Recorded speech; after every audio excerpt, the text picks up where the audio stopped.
Whether thou art a ghost that hath come from the earth, or a phantom of night that hath no home, or one that lieth dead in the desert, or a ghost unburied, or a demon, or a ghoul, whatever thou be until thou art removed, thou shalt find here no water to drink. Thou shalt not stretch forth thy hand to our own.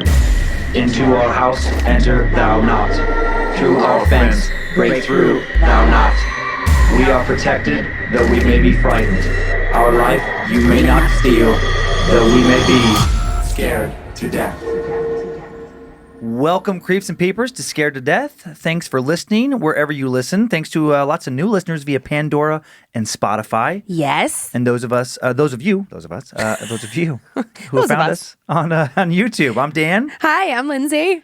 Moving towards 5,000 ratings and reviews on iTunes alone. Holy. So, thank you, Creeps and Peepers, for helping new people find the show. Thank you. That's amazing. I try to stay out of there. Yeah, I know. Yeah, I like to peek in there, just get a general vibe. Scared to Death, Creeps and Peepers baseball tees now at the store, badmagicmerch.com. So you can be Team Creep, Team Peeper. Team Peepers. I feel like I was kind of wavering on Team Creep for a little. I'm back fully on Team Creep now. I was watching horror movies by myself in the basement. Yeah. And I was getting a little nervous at first. I was like, no. Now let's get spooky. And then I got into it. Okay, well, that's good. That's good for the show. You can represent one side of the fandom, and I'll take the other side. I've been watching Haunted again on Netflix. It's like so many good stuff. No, all terrible things. I wish I had a good movie to recommend, but I didn't love the ones I saw, so I won't recommend them. Oh. Thoughts and support go out to the family of George Floyd and any and all victims of police brutality. As a white dude in northern Idaho, not going to pretend to fully, empathize or understand. I'm not quite that tone deaf. I want to get this right, but I hope that some good comes out of all this hurt. And thoughts and support go out to all the police officers hurt by all of this as well. The many officers who put their lives on the line to serve and protect, who fight to earn public trust, only to have that trust, damaged and degraded by other officers. Special thanks to SPD, Spokane Police Department Officer Jeff, keeping his last name out because we didn't get permission. Sure. Don't want to get him in trouble. But a friend of the show for kneeling with some protesters in Spokane, doing some bridge building. And heart goes out to all the business owners of all colors who have had their businesses destroyed in the rioting. Mm-hmm. So that's out of the way. Lynze, how many horror stories do you have for us? I have 3. You have 3? I have 3. I have 2, like, traditionally scary spooks, and then I have one little baby story that kind of just a little lighthearted, if you will, Dan. Okay. Yeah. So lighthearted. I have 2. First up, The Demons of Dewitt Ranch. Where's that? A remote house city. It is South Dakota. DeWitt, South Dakota. Okay. Apparently, I couldn't. Okay, I'll just say this though for fans. Searching for the actual ranch, it comes up in the story. It doesn't come up if you try to find it. Oh, okay. So I don't know. That it might be just what it's known locally as, not necessarily known on the internet as. Yeah. Or it could have been bought and sold. Things like that happen all the time. Exactly, but it's a story about a remote house sitting job for a young man that goes real wrong. Okay. Next, the odd, sad story of the Pollock sisters. You can find a lot of info about them online. And it's based around, can a soul come back? And can it come back to the same family? Just some spooky stuff with about reincarnation. Oh, I think you can come back. This story lends a lot of credibility to that. I've never been a big reincarnation person, but this is a real weird one. Oh, buddy, I'm coming back. Okay. You ready for this first story? I sure am. Okay, quite a bit of setup, and buckle up. This is one of the more intense haunting accounts I've come across. Cool. So the Dewitt Ranch, located about 10 miles west of a small South Dakota town, sits on the edge of a small bluff overlooking the river, and all the local ranchers and farmers draw their irrigation water from. Mm-hmm. A long winding gravel driveway that branches out from a longer winding gravel county road is the only way in or out. The old Dewitt home, a 2-story Victorian, built in the early 1900s on the site of an older homestead built in the mid-1800s. They're one of the first families in the area, apparently have the land deeds to prove it. And several years ago, the house was remodeled and beautifully restored. The property had been in the Dewitt family for generations, handed down from one son to the next until Marcus Dewitt, its present owner, at least at the time the story was written, inherited it. A few summers ago, Nate Palmer, a young 17-year-old family friend, spent some time there, time that led to today's story. Marcus's wife had just given birth to a newborn baby girl, and the Dewitts and the new daughter and 3 other children, including 16-year-old Stephen, Nate's friend had decided to take a big vacation to a lakefront cabin and that the family owned in Michigan for a week, and they'd asked Nate to stay at the place and watch over it. Time now for the demons of Dewitt Ranch. Nate left from his house in town for the ranch late one afternoon, an hour or so before sundown. Weaving through the curves of the road and over a few old low-water bridges, he finally crested a hill on the edge of the huge Dewitt property, made his way down to the last of the bridges, passed through a small patch of forest, and then came out into a wide open space of prairie that stretched for about 100 yards out from the front of the home. Just like it had every time he'd visited the Dewitt Ranch previously, the home creeped Nate out a bit as he drove up to it. He always got some goosebumps when the house came into view, when you popped out from the trees. It just looked like a haunted house. It always felt a bit spooky. One corner of the house formed a rotunda in which Stephen's room was located on the second floor. And this time, as Nate drove that last 100 yards, he saw someone standing in the shadows of Stephen's room. Oh, shit. Holding the curtain back and watching him pull up. Immediately, Nate wondered, who the hell could that be? No one else was supposed to be home. Did no one tell him that the plan had changed? He knew that his buddy Stephen wasn't that excited to go on this trip. Did he talk his parents into letting him stay? Cool, he thought. Unsupervised hang time with his buddy. Approaching the house, he saw the curtain fall back into place, swinging slightly. And Nate got the chills.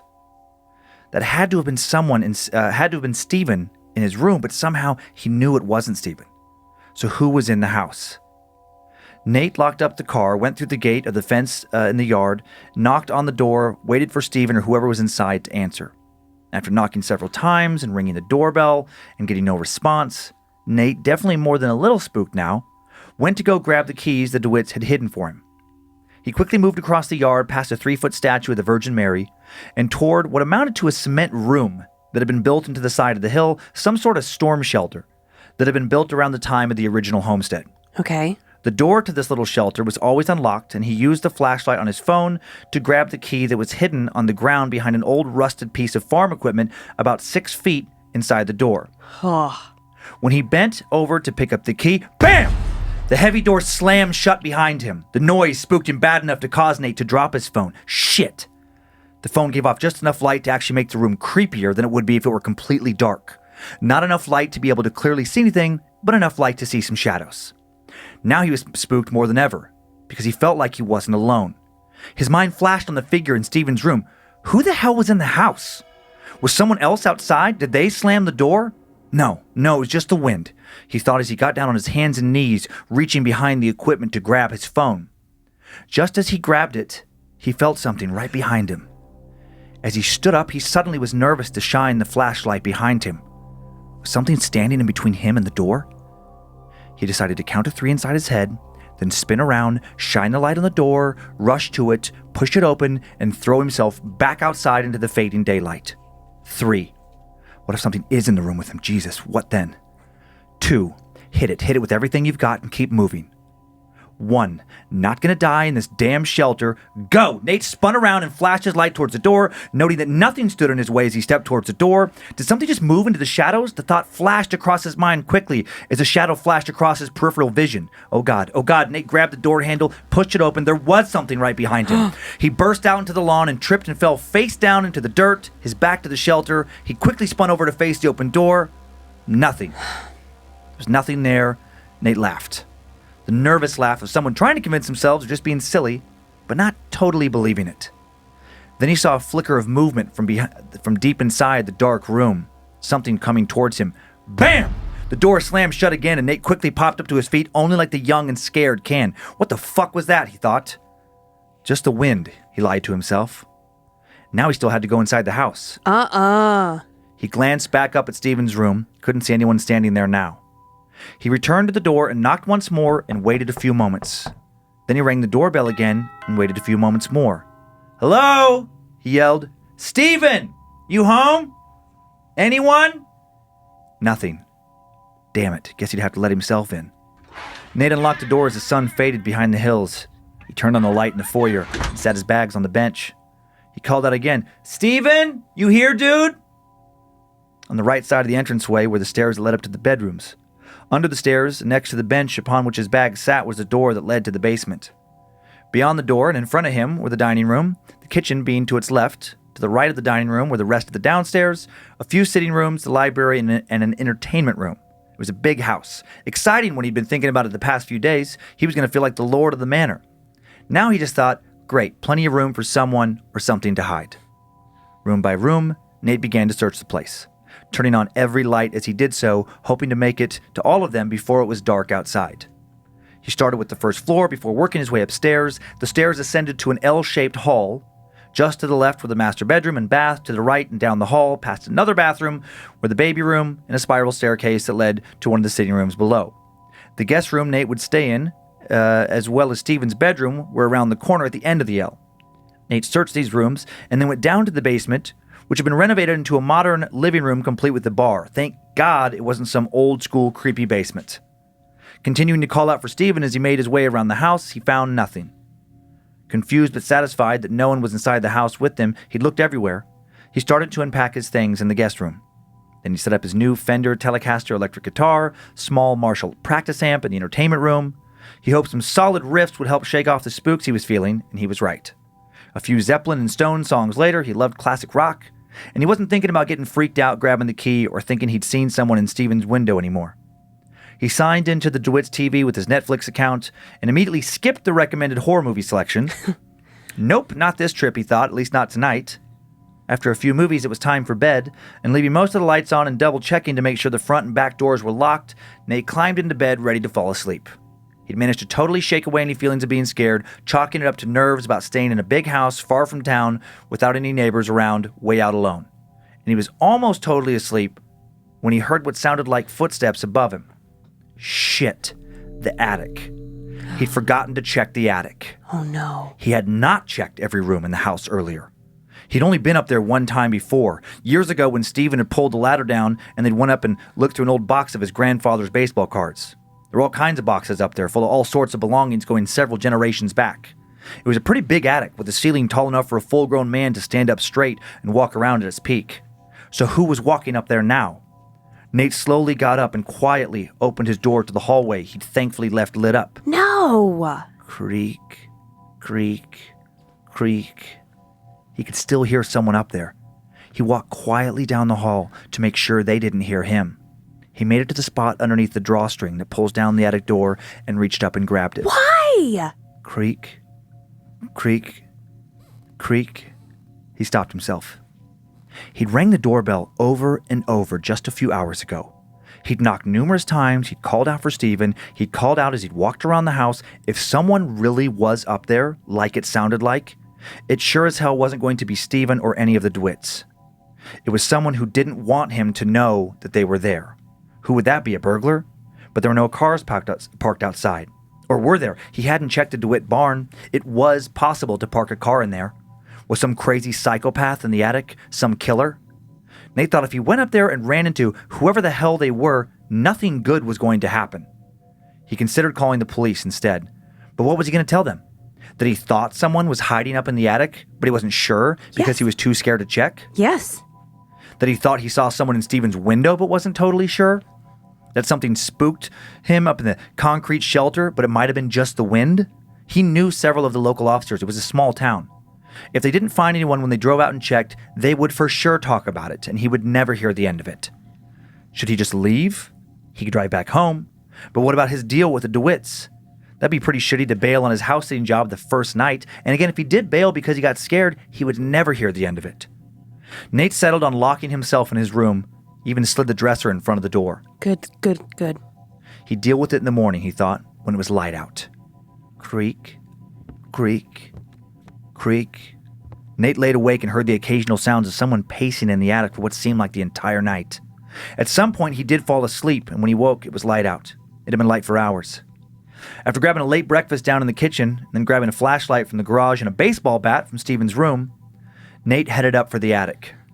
Don't do it, buddy. He would have liked to have grabbed a gun from the gun safe in the garage as well, but the damn thing was always locked, and he didn't have the key for that.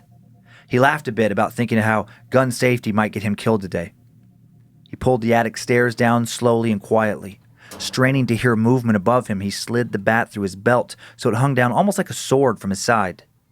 Shining the flashlight into the gloomy attic, thankfully partially lit up with sunlight, he carefully climbed into the attic and quickly swung the light around the room. Nothing. He quickly climbed fully inside, pulled the bat out from his belt, found the pull-down string from the single light bulb up there and pulled it. Still nothing. He spent the next few minutes poking around the boxes, looking behind them until he was satisfied that no one could be up there hiding. Then he headed back downstairs, checked every other room in the house again, thought about checking the storm shelter again, but nah, no thanks. He checked the barn, and if there was a car, he was, good, assuming someone couldn't be in that little concrete cellar. Nate told himself if someone was hiding out there, they wouldn't be able to get into the house anyway, after quickly peeking in the barn and not seeing a vehicle. He made sure the doors were locked in the house, spent the rest of the day inside, practicing a little guitar, binging a bunch of comedy on TV, and watching YouTube and playing some games on his phone. That evening, the phone rang, and it was Mr. Dewitt. He wanted to know how things were going, and Nate told him things were fine. Things were just fine. And they actually were. He wasn't hurt, spooked, but not hurt. And he hadn't seen anything for sure. I mean, he thought he'd seen someone standing in Stephen's room, but no one was in the house, so did he really? He thought he'd heard footsteps, but no one was up there, so maybe it was just the sounds of an old house on a hill. He told Stephen's dad, Marcus, that all was well. That night he fell asleep to more of the creaking sounds. It seemed like they didn't start again until the sun went down. The next morning it was warm and sunny out, and he wanted to get out of the house. There was a trail that led down to the river, and he walked down and skipped some stones. He made a mental note to maybe bring a fishing pole back the next day. He walked back to the property to find the door to that old concrete shelter wide open. Oh, dear. He knew it was shut when he'd left. He'd glanced over it, hoping it was shut, and remembered feeling relieved when it was. And now this. Damn it. It was just the wind somehow. It had to be. Nate planned on walking over to the shelter, no better time than the middle of the day, but first he was going to grab a flashlight he'd left in the house. That's when he noticed that the door to the house also open. He got the chills. Did he leave the door open? There was no way. That just wasn't like him. Just then he thought he saw movement from the corner of his eye, movement from Stephen's room. Oh, God. When he looked up at the window, he couldn't see anything, but he got the distinct feeling that something up there was now watching him. He grabbed his phone and thought about calling his mom in town. Yeah. But to say what? Hi, Mom. I know I'm basically a grown-up now, but some doors here at the Dewitt house are open, and I think a monster or something snuck in and is staring at me. Yes. Summoning up all his courage, Nate walked to the barn and grabbed an axe he'd seen resting against the wall the day before. Oh, boy. Axe in hand, flashlight. He's getting the flashlight. Flashlight on his phone turned on because he hadn't went in and grabbed it. He walked into the cellar shelter after propping the door open with the large rock. What he quickly saw shook him. That big piece of old equipment the key was hid under, maybe a sickle mower? Someone had moved it several feet.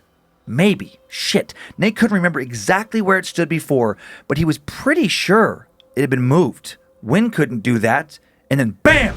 The door to the house just slammed shut. Then the door to the shelter pushed against the rock, holding it open. It was suddenly windy out. Nate looked up and saw storm clouds rolling in. Weird. He had not noticed them before. He decided to bring the axe into the house and do another search.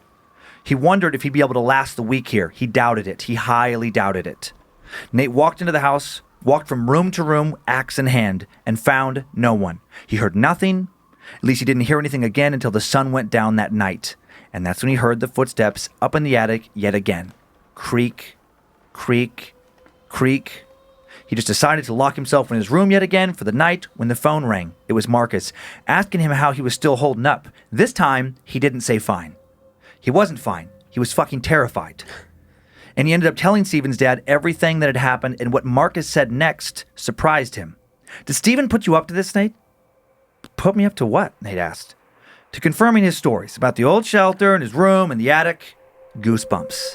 Oh, Nate had goosebumps all over his body. Oh, God. Stephen hadn't told him anything about the house, but now that he thought about it, Stephen had seemed off the past few months. Like he hadn't been sleeping well. Like he was always a bit stressed out or something. No, said Nate. Honest, Stephen hasn't said anything to me. What has he said to you? Nate heard Mr. Dewitt sigh deeply, and then he said, God damn it. You promise, Nate? This is serious, really serious. Promise, said Nate, confused. And then Mr. Dewitt told him that Stephen had gotten in trouble a few months ago for messing around with the Ouija board in his room. Marcus was a religious man and wouldn't tolerate something like that being used in his house.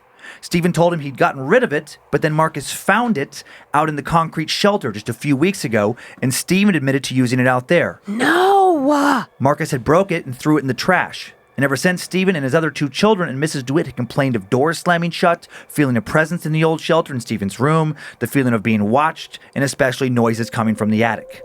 Stephen told him that's where he'd found it. He'd found the Ouija board in a box of old things in the attic.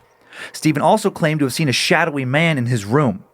Marcus hadn't heard or seen anything, and he just thought his family were working themselves up. He'd hoped that getting out of their house would calm everyone down, and that if Nate stayed there and didn't hear anything, it would prove to all of them that this was all in their heads. Nate was pissed. He had been set up. He'd been asked to stay in a haunted house alone, and he told as much to Mr. Dewitt. "I'm sorry, son," said Marcus. "No part of me thought any of this was real. Not totally, at least. Just go on home. I'll pay you for the full week. And then, Stephen wants to talk to you real quick." "Marcus?" whispered Stephen, his voice shaky. "I'm so sorry, dude." "Yeah, man," said Nate. "You should be. It's pretty fucked up. You should have told me." I know," said Stephen, his voice growing even shakier. "But it was you, or it was me, or one of my brothers and sister." "What?" said Nate. Oh "What the my hell are you God. talking about?" "That's what they told me. They told me if I wasn't going to let them into me, they were going to take my little brothers or my little sister unless I gave them someone else." Oh my God. "I'm so sorry." And then before Nate could ask anything, Stephen hung up the phone. When Nate started to call him back, he heard the cellar door slam open. The storm shelter. When Nate started to call him back, he heard this. He looked out the window, saw what felt like something you would only see in a nightmare. He could see something walk out of the old shelter and out into the rain. A very shadowy but humanish figure. It moved across the lawn through the dark unnaturally fast. When it got to the house, he heard the front door slam open. Boom! Fuck. Whatever was in the attic now wasn't just walking. It was like it was stomping. He heard that as well. And then the sounds of footsteps on the stairway. Whatever had come from the shelter was now coming up the stairs. Nate then heard the attic staircase drop down on its own. Shit. Whatever was above him was coming down into the hallway. Were there 2 of them? What were they? Nate had to get out of the house, and quick. Boom! The thing, or maybe the things, were slamming into his bedroom door now, rocking the dresser he'd slid behind it. As fast as he could, Nate opened the second-story window, climbed out onto the roof where he slipped, slid down, luckily feet first, and fell off into the lawn. He landed not far from the Virgin Mary statue and saw, even in the dark and the rain, what seemed to be blood coming from her eyes. Oh my God. He scrambled to his feet, amazed he hadn't broken anything or sprained an ankle, jumped into his car, sped away as fast as he could. Before he made it to the trees, he looked in his rearview mirror and he saw something that still haunts him. 2 shadowy forms, side by side, in the window of the guest room he was just staying in, watching him drive away. He didn't look in his mirror again until he made it to the paved highway several miles later. This happened several years ago, and Nate has never went back to the Dewitt Ranch or seen anyone from the family again. He texted enough with Stephen to get him to drop off his guitar and the rest of his stuff at a mutual friend's house, and then he stopped contacting him. He doesn't know what happened to the demons he thinks he for sure saw that night. He heard from some friends that the Dewitts had a priest come to cleanse their home a few weeks later, but doesn't know if it worked. For all he knows, those 2 things took one of the Dewitt children when Stephen wasn't able to give him to them. What kind of deal did Stephen make? Yikes. Yee. Yeah, that one gave me some chills. Oh my God. I have house sat so many times, like in my young 20s. Right. My God. It's like a nightmare scenario. Nightmare. Because you always think you hear something in somebody else's house. That's just natural, right? Right, You don't know right. the sounds of their house. And a big house way out, away from everybody. And then if you already think you're seeing or hearing things or whatever, and then whether you believe it or not, if you're told that Ouija board story and then what his friend told him, it's like that would scare the shit out of, I think, pretty much anybody. And what a weird place to leave the keys also. I don't like that. Why'd you leave him down in that cellar? Why couldn't they have just given him keys? I guess that's a country thing. I think about like different people like growing up where they just always had a key somewhere hidden around the property, and it was just like, Was it in a storm cellar? no, but that's like an unusual kind of property feature. We didn't have any of those growing up around Riggins because we didn't have Tornadoes. tornadoes and stuff. Yeah. Yeah. I didn't like that. I was like, oh, you're being set up. You're being set up. Ugh. Yeah. So we have a picture of the Dewitt Ranch. Oh my God. What is that? Couldn't find anything at the Dewitt Ranch, so I just found that came up when I just What is that? I googled scariest photo ever. I have no idea. Well, I don't know that that's the scariest When you photo first ever. see it, it's pretty creepy. Yeah, but now that I'm looking at it, it's kind of funny. What is that? I don't know. I think it's a ventriloquist doll. I wouldn't want that Is little it? fucker. I think there's I think I see a little stick in its back. Yeah. No thanks. I hate those things. Ugh. Of course, I don't mind Woody we have our little Woody doll from Time Suck here in the office. And I've gotten used to Woody. You have? I don't mind That's him. how it all begins. He's up on a shelf watching us. Yeah, he sure is. He's got his eyes on you. So that's a pretty spooky one, right? Oh, man.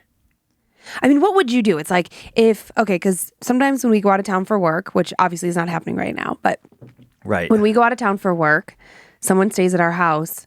What if I called to check on her and she my was God, that'd be the worst. I wouldn't be able to come home. I mean, I would come home, but I wouldn't be able to go back into that house. I would. Yeah, I didn't think of the angle of the homeowner. That would be the worst if you thought you were seeing things and then kind of set somebody up. I mean, but we're hoping to prove to yourself it's just in my head, and then they see the same things. Oh my God. I was just thinking about that you got to try to move if you can, I think, at that point. Do you remember the footsteps on our back patio? Oh, yeah. On the top step? Yeah, what did we find out that was? Nothing. I thought that mystery was solved. That was super weird. They were there and it rained. No, we did find out what it was. We did find out what it was. What is it? Sealant. It was sealant. It was whoever was spraying the concrete with the sealant. They were standing there when they sprayed. You don't spray it. You roll it on with a roller. Well, maybe they were standing there. That's what I thought we figured out with that. That doesn't even make sense. Oh, based on the way that you do it. That's what I've been telling myself. Well, I saw it and then was super freaked out by it because I was home. I think I was home and you were out of town. And then our house sitter stayed and she saw it. Yeah, that'd be the worst. I guess we'll find out because we have to have the back patio resealed. So right. If they go away, then maybe. But I don't really see how that's possible because you would just stand in the grass and do it. Why would you stand on the cement to do it? I don't know. I haven't sealed the patio. Me either. So I could be totally wrong. You ready for another one before we get to yours? Oh, man. Okay. Yeah. That really got me going, man. Yeah, that one. That one just. I was here in the building, working on that one by myself, and definitely. I feel like if I get goosebumps when I'm putting it together, then I'm like, okay, it's probably going to give other people goosebumps. Yeah, it's freaking me out when I'm doing it. This next one, more interesting than scary, I will say. Okay, good. Okay. So I can have a little sigh of relief. Yeah, I think so. Before we get to this, is just an odd one. It sounds familiar. What is it again? The who sisters? The Pollock sisters. It's pretty well known in this world. Death can seem so final. 1 minute, someone's there, a person you can have a conversation with or at least see and touch, and then a moment later, something vital has left them. Their soul or their essence moved on to some other plane of existence, or maybe not. What if some of the shadowy entities we see or some of the ghosts we hear are those souls waiting for a new body to call home? A lot of people do believe in some type of reincarnation. The concept of reincarnation, a long-held belief in several major religions, including Hinduism and Buddhism. Vikings believed in reincarnation, as did even many early Christians. Some Jewish communities believed in reincarnation. According to data released by the Pew Forum on Religion and Public Life from 2009, a quarter of Americans believe in reincarnation. Does the mid-20th century English tale of the Pollock sisters provide solid evidence that some type of reincarnation is real? Some people think so. Time now for the tale of the mysterious return of the Pollock sisters. John Pollack was born in Bristol in 1920. In the early 1940s, he met a young woman named Florence, and they fell in love, got married, and had 2 sons before in 1946, Florence gave birth to the daughter she'd always wanted. They named her Joanna. In 1951, Florence gave birth to another daughter, whom they named Jacqueline. In Hexham, England, Florence and John stayed busy running a grocery and milk delivery business, and the 2 young girls were raised primarily by Florence's mother while the 2 elder boys went to school, since the parents were working a bunch. Sure. The girls were inseparable. Joanna treated Jacqueline like her own baby, and Jacqueline loved the attention. Cute. Joanna was imaginative. She liked wearing costumes and making up plays for her baby sister and grandma to watch. Both girls liked combing other people's hair, especially their father's. At age 3, Jacqueline fell into a bucket, an accident that left a tiny scar on her forehead above her right eye. The scar was especially visible in cold weather. Jacqueline also had a dark round birthmark on her left hip. Both girls were safe, happy, and healthy. At least they were until May of 1957, when tragedy struck. Joanna was 11 and Jacqueline was 6 on the morning of May 7th when they were both struck by a car while walking to church. When the car hit them, they were tossed into the air, quote, like cricket balls, a witness said. Both died almost instantly. Then just 17 months later, on October 4th, 1958, the deceased and the still grieving girl's mother, she was not deceased. That'd be a weird twist if an undead mother. The still grieving girl's mother, Florence, gave birth to twins. They named the girls Jillian and Jennifer. Oh, more with the J's. Okay. And right away, there was something uncanny about these girls. Jennifer had a dark, round birthmark near her hip and another birthmark in the shape of a line above her right eye. Interesting. Exactly like Jacqueline's birthmark and scar. A genetic test later determined that the twins were monozygotic, meaning they came from one egg that split into two and were identical genetically. How then did Jennifer have two birthmarks while Jillian had none? Doctors couldn't figure out what caused this. It was a mystery, the first of many. About 3 months after the twins were born, the family moved from Hexham to Whitley Bay. In 1962, when the girls were 3, the family returned to Hexham for a visit. On a walk around town, the girls pointed to a school. Florence tried to hustle them along, but Jennifer and Jillian insisted on staying. "We went there," they said. It was, of course, a school that their dead sisters they never knew, Joanna and Jacqueline, had attended. What? Also, when they walked towards a park, but were not yet inside of it, Jillian and Jennifer said they wanted to go across a road to the park in the swings, clearly knowing a shortcut their grandma used to take their older sisters. But they'd never been there before. Even stranger, when the girls were 4, they started asking their parents to have certain toys, and they didn't mean new toys. They wanted certain toys back. Florence and John swore they had never spoken about Joanna or Jacqueline to the twins in this way. After the tragedy, they packed up the girls' toys and put them in the attic. To their knowledge, the girls had never seen or heard of these toys. But when Florence brought these toys down, Jillian quickly claimed the doll that belonged to Joanna, and Jennifer took the one that belonged to Jacqueline. Their parents asked them if they were now getting these toys back, when did they first receive them? Jillian said they'd been gifts from Santa. A strange answer since it was the middle of summer, but the correct answer. The toys, in fact, had been Christmas presents for Joanna and Jennifer. Also, it wouldn't have been uncommon for the little girls to argue over who got which toys, but that didn't happen with the toys from the attic ever. The girls seemed to always know exactly which toys belonged to whom. A short time later, Florence overheard Jillian and Jennifer in the other room whispering to each other about something. When Florence paused at the door, she saw Jillian cradling Jennifer's head, saying, "The blood's coming out of your eyes. Oh. That's where the car hit you." Another day, Jillian once pointed to Jennifer's forehead birthmark and said, "That's the mark you got when you fell in a bucket." Things kept getting stranger. Florence had worn a smock while helping John with the milk delivery business, but she'd stopped working after the accident and put the smock in storage. When the twins were about 5, John wore the smock to do some painting, and Jennifer asked him, "Why are you wearing Mummy's coat?" When Jillian didn't recognize it, Jennifer got annoyed. And John remembered that Joanna, being older, had been at school when Florence worked. Only Jacqueline had been around to see the smock. What? When John asked Jennifer how she knew the smock was Florence's, Jennifer said her mom had worn it when delivering milk. The twins even had their older sister's mannerisms. Jillian liked to mother Jennifer, even though they were the same age.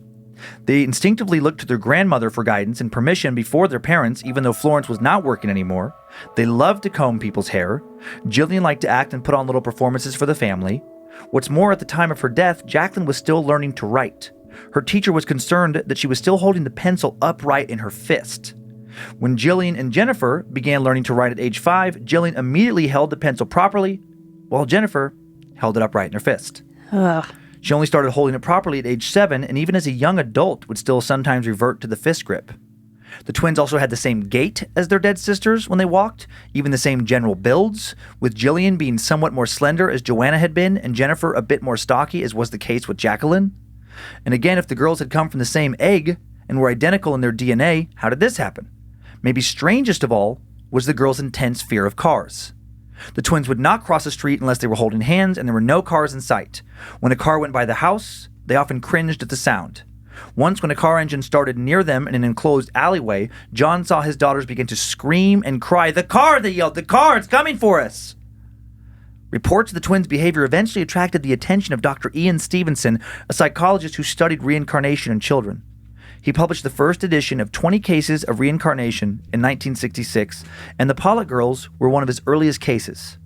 He worked primarily with children, believing that adults were more likely to act as though they were some reincarnated spirit, not because it was true, but because they were influenced by books and films and friends and religion and wanted it to be true. What Dr. Stevenson has found in his decades of research is very interesting. He believes that many children experience memories from past lives but are discouraged from talking about it by their parents, who are worried about social acceptance and being labeled as outcasts. Stevenson kept in contact with the family for years, all the way up to Florence's death in 1979 and John's death in 1985. Both parents were adamant, right up until their deaths, that they had never mentioned anything about Joanna and Jacqueline to the twins until they were much older. Also important to note that Dr. Stevenson considered the possibility that the twins could have been influenced by what their parents said, but eventually came to the conclusion that it would have been impossible for them to so exactly mold the behaviors and recollections of the twins to match so closely to their dead sisters through that alone. Stevenson strongly believes that what he witnessed with the twins, when coupled with hundreds of other similar cases, goes beyond rational explanation and undoubtedly points to reincarnation being real. He truly believes the Pollock twins were the reincarnations of their dead sisters. Where are the twins today? Not surprisingly, they didn't enjoy being seen as spiritual oddities and have retreated into very private lives. Is this the scariest story we've covered here on Scared to Death? Of course not. Does it point to, as we learn time and time again on this show, that maybe death isn't the final end, the last shut door? It certainly seems to. Yeek. That's crazy. How weird would that be for the parents? What the Yeah, very, very strange story. Here, this first picture, this is just a newspaper clipping, just saying, giving, I guess, some more credibility regarding the death of Joanna and Jacqueline. Oh, there was a third kid that died. Yeah, so the third, but he was not reincarnate? Well, not part of the same family. Yeah, I don't know. The story doesn't mention anything with him, or I don't think, I think he was not, he wasn't family. Well, obviously, but yeah. Right. I was just curious if that came up in your research. Didn't come up at all, yeah. This is a photo of the young Pollock twins. Okay. Cute. Here's a more recent picture of the twins. So they've gotten... Yeah, okay. So those are just some other twins. Those are the Taylor twins, I guess. Okay. Who are the Taylor twins? I don't know. Some They're porn stars? Yeah. Okay. Yeah. Okay. And then here's the real picture of the Pollock twins. That was good. Later in life. Okay. Yeah, they do look eerily similar. Mm-hmm. And I guess you're going to look, I mean, there's a little bit differences, but I mean, life, how you kind of live your life is going to affect. And also they're going to look similar because the same parents. No, right. I meant that they don't look like identical to me because as life goes on. I meant they look very similar to their dead sisters. Oh, that picture below is them when they were younger. Oh. Because remember, the first girls were not actually twins. Oh, it was that's an older and a younger. I know, but I thought that the first picture you were showing me was the dead girls. No. Sorry, I was confused. Yeah. Got it. Yep, and then... Do we have a picture of the dead girls? No. Other than that newspaper clipping? Other than newspaper clipping, no, there was nothing. So old. It's so old, really grainy and everything, and not good definition. One last picture of the twins. This is... Hi, guys. Of course, just creepy little twin dolls. I feel like those are some dolls that we looked at when we were coming up with the Scared to Death logo. Oh, yeah. They look very I thought they looked familiar. You're absolutely right. You're like, I know those guys from somewhere. I've just looked at so many creepy things now. It's hard to place what I've seen where. Yeah. Absolutely right. Yeah. Yeah. At some point, I feel like we should name our dolls. I know. We do need to do that. Yeah. Yeah. I forgot about that. But yes. Yes, we will. That would just be so weird. I was trying to think of like different scenarios in which you would die and come back. Like it's specifically like the parent child, because it'd be different if like I died and then you married someone else. It's not like you're not going to start with someone who's so much younger that like I could reincarnate through right. So it can't be that. Not, yeah. Well, if it happens, you are Jeffrey Epstein Jr. Just that's on my mind because we've been watching that. Oh my God, that show's so disturbing. Ugh. He was such a disturbing piece of shit. So fucked up. But yeah, I mean, it would just have to be like a parent-child situation, or even like maybe like a cousin or something. Yeah. But like, I was just kind of flashing on like my cousin passed away many years ago now, but he was young, and one of my other cousins just had a baby recently. I'm like, what if that happened? How weird would that be? So weird. So bizarre. But I think it's possible to kind of come back. I guess there's so many unknowns, and I guess it's the thing. Like I've always bumped on with reincarnation. I'm like, well, yeah, but like I go to this weird kind of binary place of like all or nothing, where I'm like either everyone comes back or no one comes back, and I guess that doesn't have to be true. That doesn't have to be true, right? Because maybe not everyone wants to come back. I mean, with little kids, it's almost like, well, it's super unfinished business. They didn't get to live their life. Yeah. So you come back to do it over. Right. Or maybe they came back to comfort their parents because maybe they thought that would, I mean, it clearly freaked them out, but.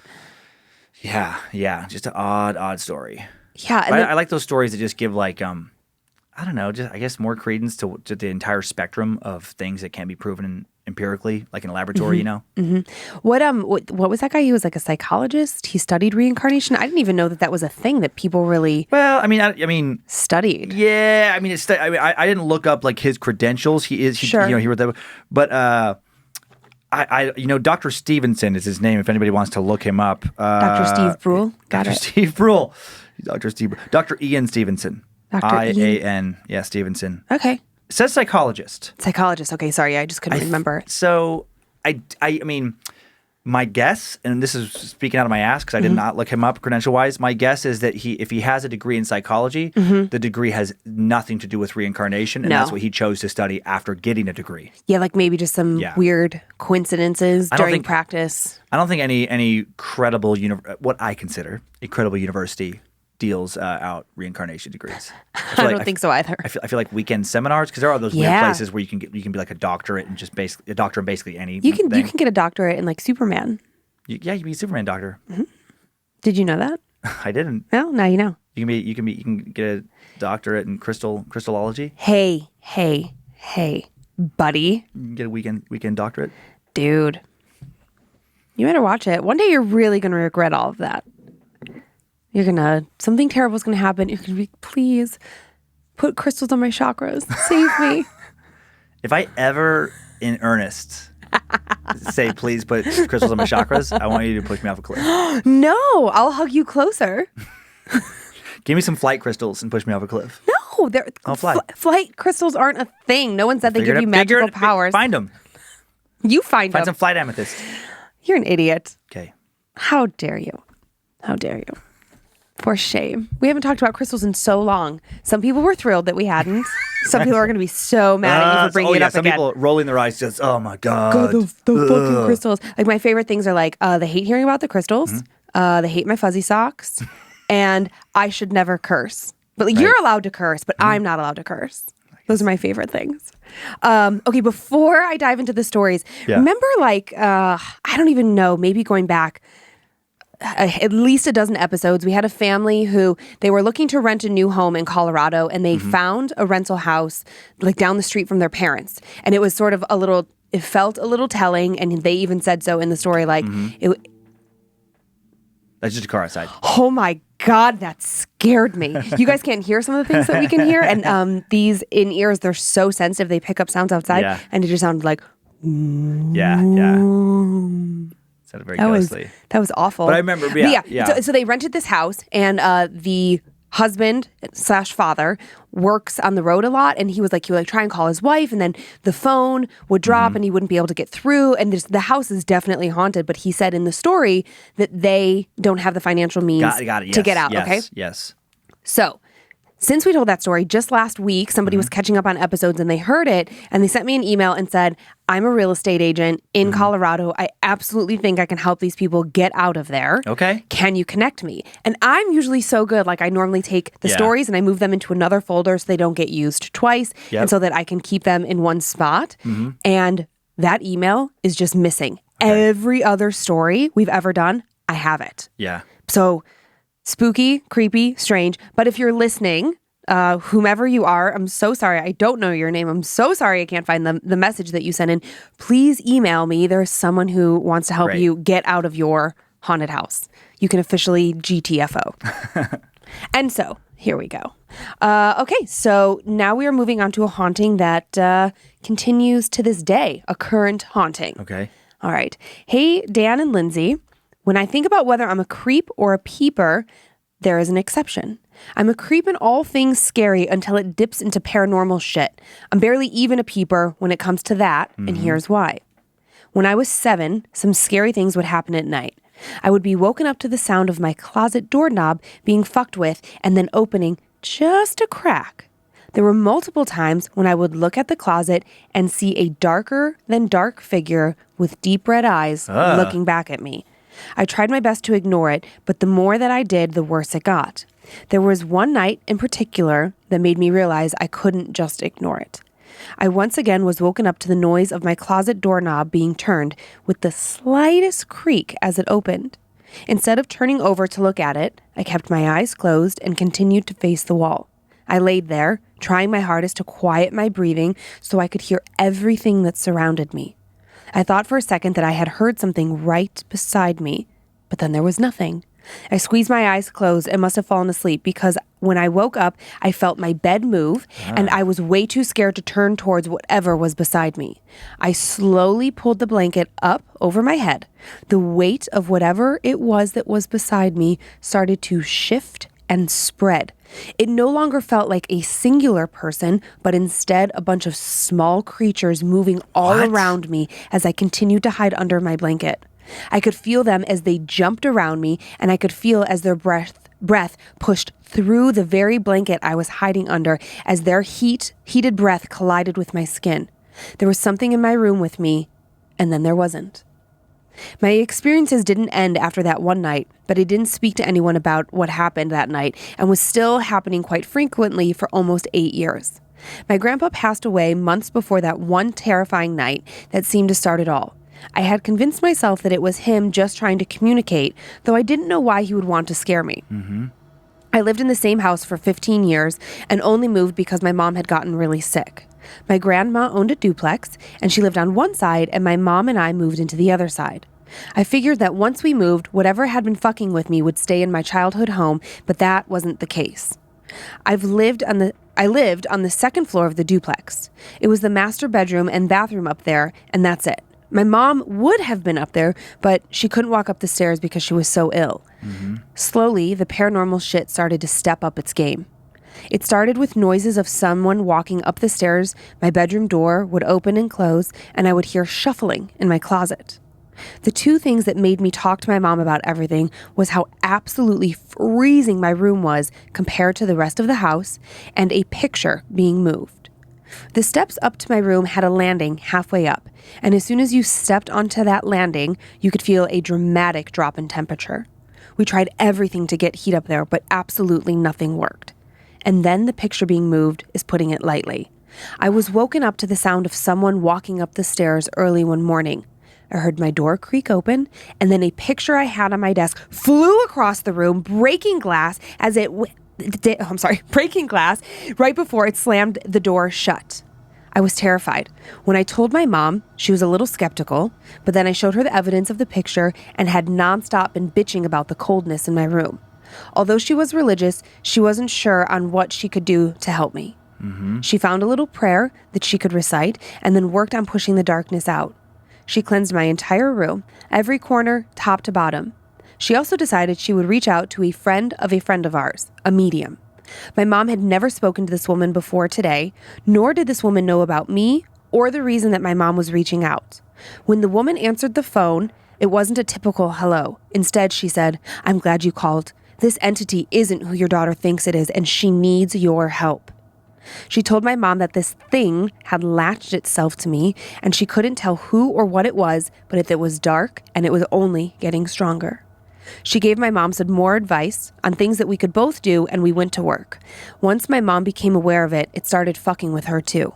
Turning off and on light switches where my mom would be, we would both hear voices that weren't from each other, though we swore it was the other person. Before I go any further, it needs to be known that I am terrified of fire. I am overly cautious about unplugging things or turning shit off because I don't want the chance of the possibility of a fire happening. I started seeing my now fiance and wanted to stay at his house one night as I had family in town that were staying at my place. We were just about to go to bed when I got this terrible feeling in my chest and I felt like I needed to go home. I couldn't explain what it was that was giving me this huge push, but I was almost in tears because we weren't moving fast enough to get to my house. When we got back to the house, I pulled into the garage. The room that I live in was above the garage. We walked in through the laundry room, and I immediately smelled something weird as soon as we walked in. However, no one else noticed it. So we said hi to my family, and that were in the living room, besides my mom, who was upstairs asleep in her bed, before turning to go upstairs. I flipped the switch at the bottom of the stairs, just like every time before, but the light didn't come on. I was confused and decided I would just check it out in the morning. When I got to the landing, I noticed a weird light coming from the bathroom. I tried to turn the light on, and when I got into my room, but that light also didn't turn on. So what the fuck light was I seeing? A fucking fire. What? The fucking ceiling fan in my bathroom was on fire, but it was inside a part of the attic that isn't easy to be reached, but could easily have spread to my grandmother's side of the house. Had I not come home, my family would most likely be dead by Oh my a God. fire. It didn't make sense as to why this would happen because I don't leave anything on. The only thing that made sense was that the darkness was pissed that my mom stepped in and tried to get rid of it. At that point, I decided to just try and ignore the shit that would happen, especially because I didn't want to risk any of my loved ones becoming the victims of this thing. Less than 3 months later, my mother died in that house nonetheless, and the paranormal shit finally started to die down. I told myself that my mom was off fighting this thing to keep me safe, and although it wasn't completely gone, it was better than before. We had a couple more things happening, like my fiance being woken up to someone grabbing him by their leg, or the occasional noise of someone walking up my stairs. When we moved into our first apartment, it felt like I was in the clear, like whatever we had been bothered by was left in the house that my mom had died in. When we moved out, my aunt and uncle moved in. My uncle was an absolute skeptic, but my aunt wasn't. I warned them both. I explained to them that I thought whatever it was being contained thanks to Mom. I shit you not, though, a month later, my uncle called me freaking out. He had just experienced the smallest fraction of what I had been encountering most of my life. I slowly began to notice some of the shit I thought I had left behind me at my after my uncle called at my new place. Nothing too significant, but doors and drawers being opened when I knew for a fact that I had closed them. The same things that followed us to our second apartment, but weren't of any significance like my previous encounters. I got pregnant and we moved into our first home. However, it is 50 steps from the place my mother died. Weird. I'm extremely concerned that whatever this darkness is will eventually attach to my daughter, but it makes me feel a little bit better to think that my mom has been fighting for me since her death. I don't believe this thing is gone, but I don't think it ever will be. It's nice to think that although things got out of control many years ago, that shit hasn't hit the fan like that since my mom's death. What makes me a peeper is that every night when the TV goes off and I'm trying to sleep, the darkness is here. I hear the hum of the box fan that I have on at night, and then I return to normal as if someone or something has passed in front of it. I hear my bedside table creak as if something heavy has been put on top of it. I feel the presence of something leaning on my bed, or the presence of someone or something standing right beside me. I know every night that it is still here, and so I sleep with an eye mask on. If I have to go to the restroom, I do my best to do it with my eyes closed so I don't see the shadow I've seen so many times before. I'm a peeper because I'm traumatized by what I've seen so many times before, and it's fucking terrifying. Sorry to have been so long. I have wanted to send this in so many times, but it was a lot.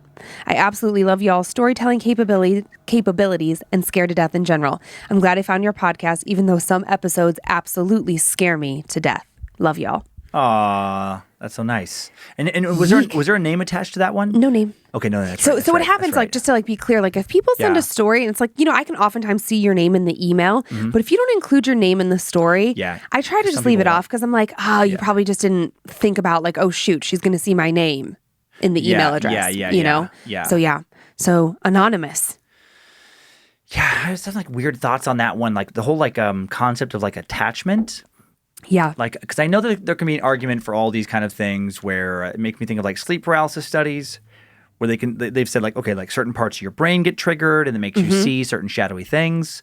And then that's the, obviously can be like a scientific way to like rationalize, or not rationalize, but discredit some of the paranormal stuff. But then what I was thinking is, what if it was possible, or why couldn't it be possible where, let's say that these spiritual entities are out there, like a variety of kinds, just like there's different kinds of diseases. Right. And there's different things. And when they attach themselves to you, they alter your brain chemistry, so it's like they're the root of why your brain would show up scanning a different way. So it's like, God, I never thought of that. like it makes me think of like certain mental illness. I mean, and I know this is really out there. I'm just throwing out random thought bombs or Let it whatever, out. where, they can show that like, it's certain types of the brain are firing differently than a quote unquote normal or healthy brain. Sure. And it's just there's some space where some entity is able to, like when it manifests, it would basically show up on a CAT scan. It would show up. It changes your brain waves. Yeah. Who knows? I don't know. I mean, I don't know. I'm kind of upset that you brought this theory forward because anytime I feel like I see something, I will explain it away with like sleep paralysis. I'm like, Sure. oh, no. You were just like half asleep, blah, blah, blah. You just ruined that. But for me, the attaching thing, I do feel like that can happen. It's got to be possible because this girl has been a lot of stories. Yeah, and this for a long girl time. has happened to her in multiple places, the same thing. And so to me, I'm like, well, why would the same thing keep happening over and over? And it wasn't just a sleep paralysis thing for her. Right. Excuse me. If you had sleep paralysis, let's call it like a condition. If that was a condition that you had, similar to like narcolepsy or something, right? Yeah, that's going to follow you wherever you go. I mean, it's a condition. It can't be treated, or maybe you don't want to medicate for it, whatever. Okay, fine. But that's not what was happening here. Right. And what if there could be a paranormal condition that follows you? Yeah, exactly. Right. Yeah. Like, why can't it attach to you? Who knows? Yikes. And now she's worried about her Spooky. daughter, Yeah. which is valid. Yeah, creepy stuff. Ay. Ay. I had a thought for a minute. What if her mom was the creepy paranormal thing? Like, because she said it died down when her mom died. So, like, what if it was Attached to her? Attached to her and just like terrorizing everyone. And now her mom is terrorizing them? Like, but still through that same sort of entity that latched onto her mom. Like, what if her mom just can't fight it off in some spiritual battle? I mean, I don't know what it looks like on the other side. Right. And the whole fan burning things, like catching on fire. I mean, that's a terrifying thought to think that, like, because again, because a lot of people will say, and myself included in the past, it's like, well, okay, well, if these things are real, why don't they just, go terrorize everybody blatantly? But it's like, but I don't know what the rules are. Right. Like, if the rule is you only get to influence matter in this plane in small ways for the most part. What if one of those ways was kind of like, heating up a coil or moving a candle flame enough where they could actually burn something? Like, because then that makes me think, like, how many unexplained fires could theoretically have demonic or paranormal origins? Yeah, roots. Yeah, it's kind of like the same kind of thought as when people disappear. You can like, well, maybe it was an alien. I mean, maybe it wasn't. I mean, there's no evidence of that. Right. But it's the whole thing of like, yeah, but there's no evidence that it wasn't that. Yeah, just the possibility. Yeah. The thing that, I mean, really at the end, her saying that the box fan, that's such a specific description. I totally get that because, like, you crank it on high because you love the breeze and the sound, but you can always tell when someone walks in front of a box fan because the breeze, there's a barrier between. Yeah, it shifts. Yeah, and it's obviously. like, and then it sounds a little bit different. So every night she's saying that, she's like, here's the weight of someone like putting something on the bedside table. Yeah. Oh, and the thing of like the little, like lots of little things. That was a creepy detail. I know. That story was really, really creepy. Yeah, I feel for her and her family. Yikes. I know this is irrational, but anytime somebody writes a story that's like from where I'm from, I'm like, oh, okay. Yeah, I get excited. I get that. I love it. So a little story from my hometown state of I almost said Idaho. I'm from Idaho now. Yeah, I thought you were going to say Iowa. It's like, Iowa. Who knows where Who knows where I'm from? Where Ohio, am I from? Iowa, Idaho. I'm from all the places. I am an entity from all the places. A little story from Ohio. Greetings, scary suck family. And then I love this. First, I would like to say I get so irrationally excited whenever I hear Lynze talk about anything from her hometown of Parma Heights, because I grew up not even 20 minutes away in Strongsville. Oh, yeah. Yeah. And they go on to say, Dan, it makes so much damn sense because Parma is just a breeding ground for those mouth-breathing Polish bastards. Ugh. Thank you, time sucker. Yeah, clearly a time sucker. And it is true. I mean, it's pretty funny, just like a little inside. If you're new to the our podcast or whatever, I'm from Cleveland, Parma Heights, and it is like all Polish people. There's a lot of socks and sandals. A lot of socks and sandals, a lot of pierogies, a lot of pink flamingos in the front yard. But yeah, because the neighborhoods there are very pocketed by your nationality. Yeah. So anyways, but Strongsville, I don't know if you still live in Strongsville. I don't remember how this story ends, but we are often in Strongsville. Strongsville is like, where my dad lives? My dad's in Brunswick, and Strongsville is like right there. Yeah. Yeah. So you've been there. Lucky you. All right. First, I've never had a true belief in ghosts or anything paranormal like that, but this story makes it very hard to deny. I'll give you some quick backstory, and for the respect of all families involved, I'm not going to use anyone's real name. My mom's best friend, Jessica, was married to my dad's best friend, Mike. Things were shaky in both marriages, so my mom and Jessica decided to leave my dad and Mike simultaneously. Okay. When Mike came home one night, he found Jessica packed and ready to take their 2 very young and severely autistic daughters to their mom's house. Disclaimer, this gets very violent. So if you can't handle that, you should peace out now. Okay. Mike, who'd always been a very calm and respectful man, panicked and snapped. That night, Mike brutally murdered Jessica in their home. It was not a quick murder either. He beat her bloody, slashed her with a kitchen knife, hit her over the head with a baseball bat, and then finally, as she crawled desperately to the Jeep in the garage, he took her head. Oh my God. Placed her between the door and the frame and slammed it shut. After a feeble attempt to clean up the murder scene and leave her there, he finally called the police. He was arrested, and she was taken to the local hospital where she was pronounced brain dead. Her parents decided to pull the plug less than a day after she entered the hospital. He still sits in prison as I write this, and unfortunately will be out as soon as 2024. The grief my family went through was horrible, especially so for my mom, who had truly never been the same since. Days after the murder, my mom had to drive out to Hudson, where this family lived, to rescue their cat, which now became a staple member in our family. Years passed and I had grown up and my mom and dad had divorced. My mom remarried and was moved into a new house in Strongsville. My mom, who does believe in spirits surrounding her, would occasionally mention how she could feel the presence of Jessica with her from time to time. One night, however, the mood of Jessica's presence was drastically different.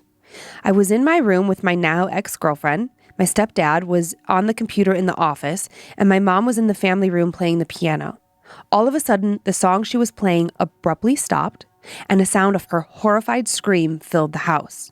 My stepdad and I ran into the family room ready to attack some kind of intruder or something, only to find my mom shaking and tears running down her face.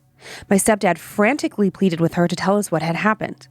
She was unable to speak for quite a few minutes, and when she finally did, the conviction in her voice and the look on her face left no doubt that she was telling the truth. I felt a hand grip my shoulder, and it spoke. She paused.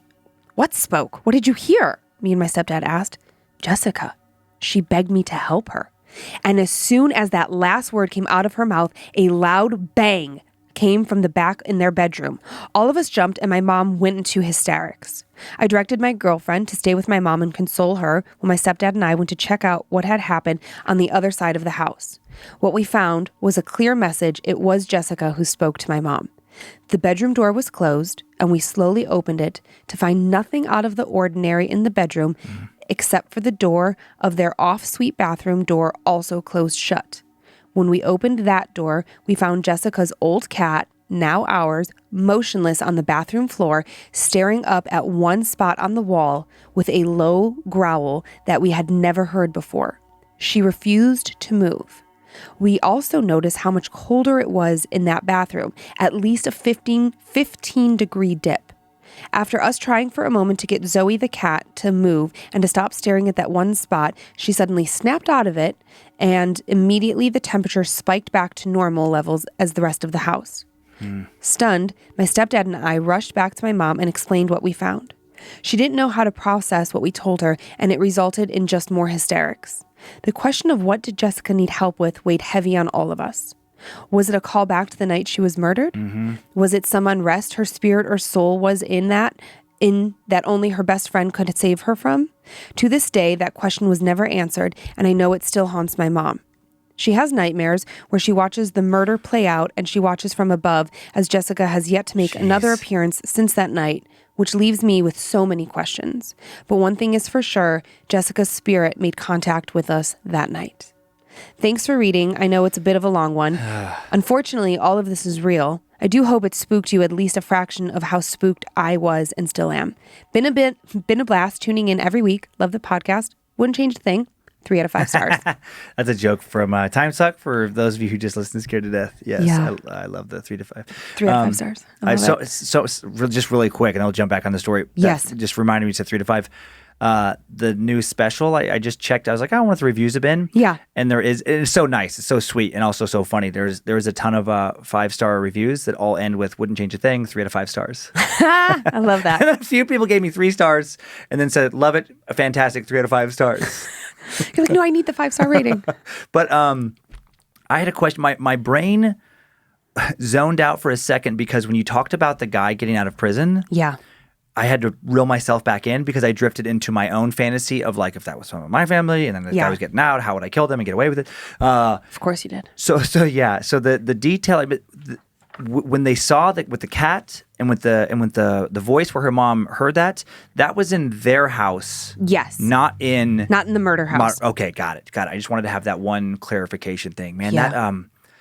That death. Oh my God. I feel like I have some vague recollection of it, and I don't know if So it's violent. just The door thing really got me.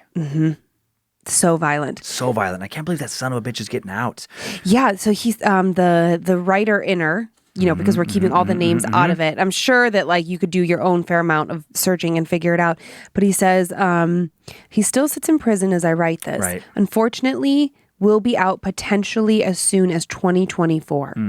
It's 4 years. And I don't know when this happened, right, but whenever it happened, I mean, whatever it is, it's not long enough. He should die in prison. that is crazy to me that you can like brutally murder anybody, but then also like the mother of your children, your wife, that viciously, and then then you get out and I don't know, you get a job and you're just chilling at the bar on the weekends, whatever. I bet temporary insanity. I bet that's what he claims. They give lesser charge a lot of times to what they call crimes of passion. Exactly, like temporary insanity, just like you said. I don't know if I agree with that, but that's a whole other. That's thing. a whole other can of worms we're not going to open because this show is free of all of that. We don't. I know. We don't do that here.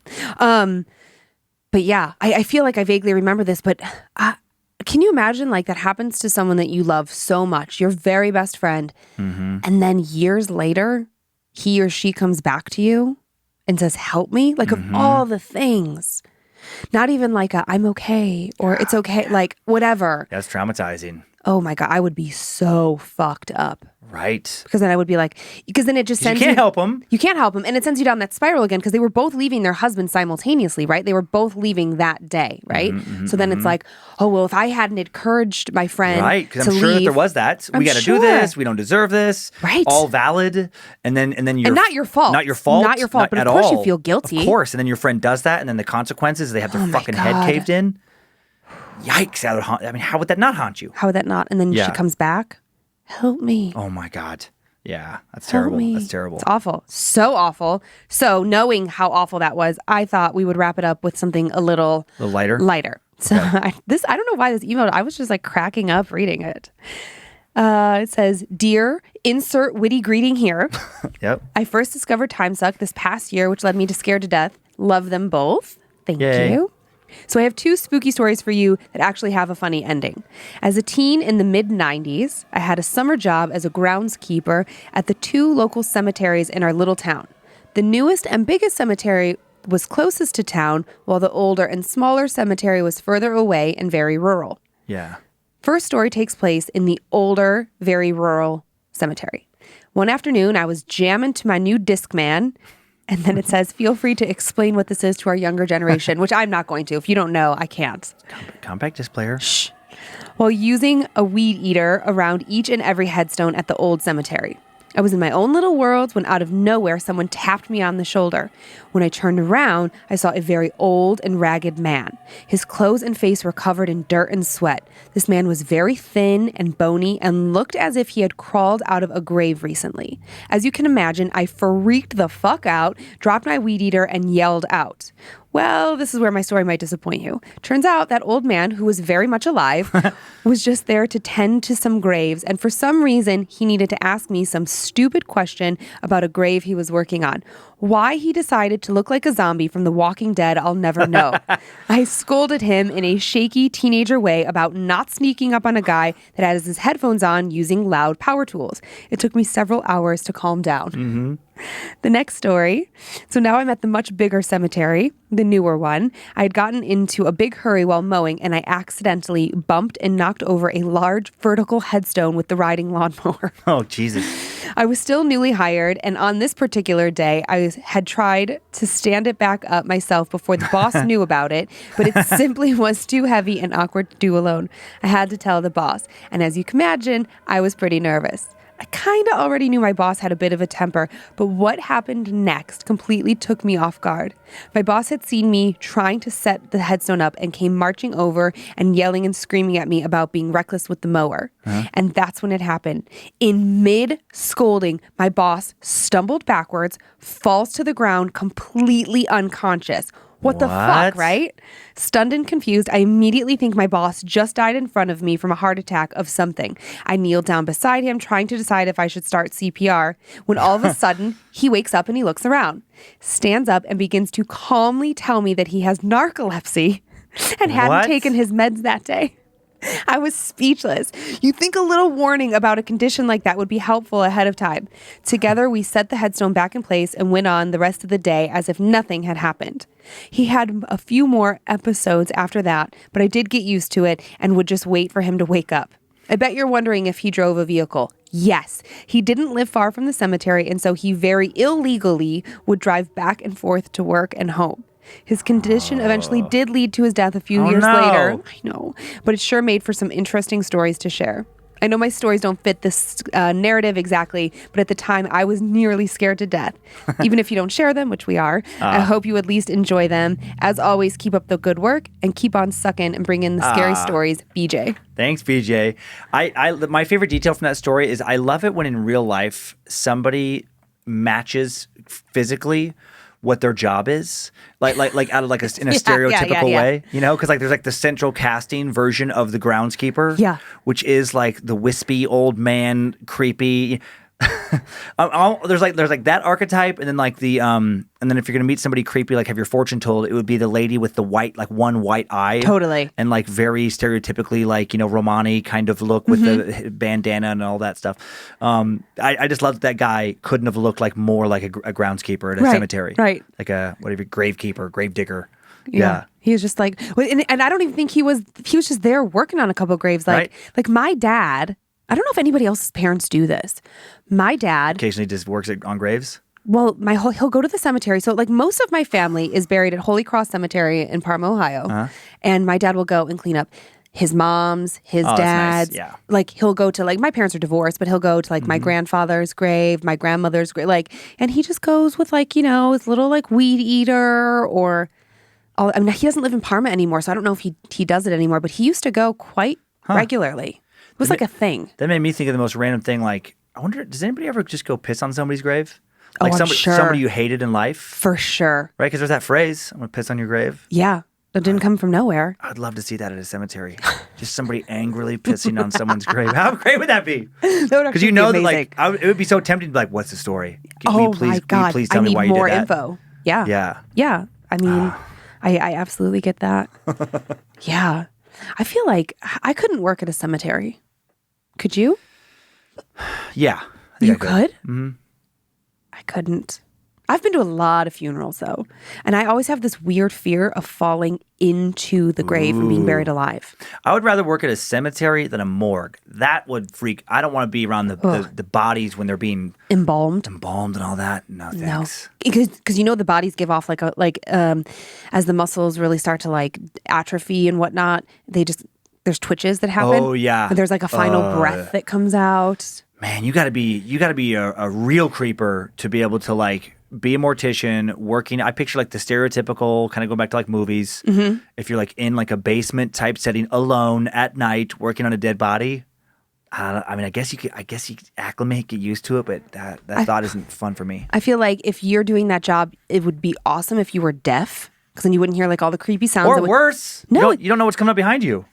Yeah, but if you're in that mentality, you're probably not someone who's scared. I guess you're easily. used to that though too. Right. So you're like, you don't have to hear all the like creepy sounds and that's like true. the tools on the tray and also I would not want to be able to smell very well because I can't imagine that it smells great when you're embalming a body.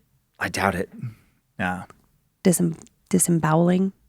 I don't think it's disemboweled. Well, I guess maybe you do. Maybe I think you you have take to their do stuff that. out. You Yeah. have to. Oh boy. Yeah. And if there's like an autopsy, then yeah. and then Oof. they just crudely stitch you back up because you're just going to be put in your funeral clothes. Right. Do you want to be cremated or buried, Dan? I don't know. I think cremated, but I kind of like having a tombstone too. Well, you can still have a tombstone and be cremated. That's what a mausoleum is for. You know what? If I'm gonna have a mausoleum, then I don't want to be cremated. I want my skeleton in a casket with like some cool like occulty things maybe, and I want to be in a mausoleum.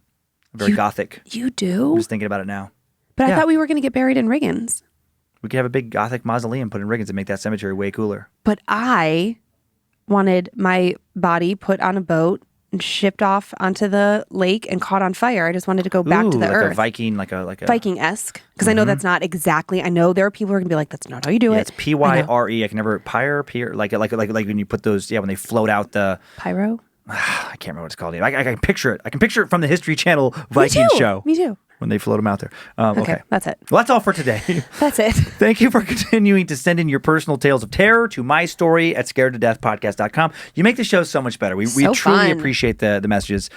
Thanks. Oh, yes. I'm so sorry. I just forgot. Yeah. In our last episode, I had a call to action about donations for Safe Passage. Oh, yes. I was thinking was there something we talked about? I know. Okay, Well, you know what? I had written it down and then I had mixed up the order of the way that my stories were and I had to reprint a new one and I didn't transfer my notes.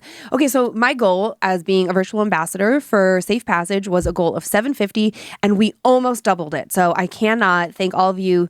The words escape me because it's so important and I know so many of you don't even live here. It's not even a service that you personally could take advantage of here, but I was talking to our program director this morning and let me tell you, the need is real. Safe Passage had to apply for the PPP just to keep going and that's really tough. That's a service that is needed far and wide. So I thank you so many times over for all your help. Yeah, helping out with domestic violence situations. Absolutely. And thanks for helping with the emails we get. Heather Rylander, to send in anything but a My Story, you can send it into info@scaredtodeathpodcast.com. Thanks for listening or watching this Bad Magic production. Thanks to the team, Logan and Kate, social media, the talented folks who design the merch and manage Bad Magic merch.com who are in the building now. In the building. Logan is here right now. They moved. Yay. It's the best thing ever. Excited to take everything further. Thanks to Zach Flannery for producing and directing many of the episodes. Producer Sophie Evans for finding many of our stories. Joe Paisley for producing, directing, and adding and creating the custom sound beds. Follow us on Facebook and Instagram @Scared to Death Podcast. Subscribe to Bad Magic Productions on YouTube and enjoy those nightmares. Creeps and peepers. Hope you were scared to death. Bye, y'all. If spirits threaten me in this place, fight water by water and fire by fire. Banish their souls into nothingness and remove their powers until the last trace. Let these evil beings flee through time and space. Evil may pass through, but hath no home here within, scared to death.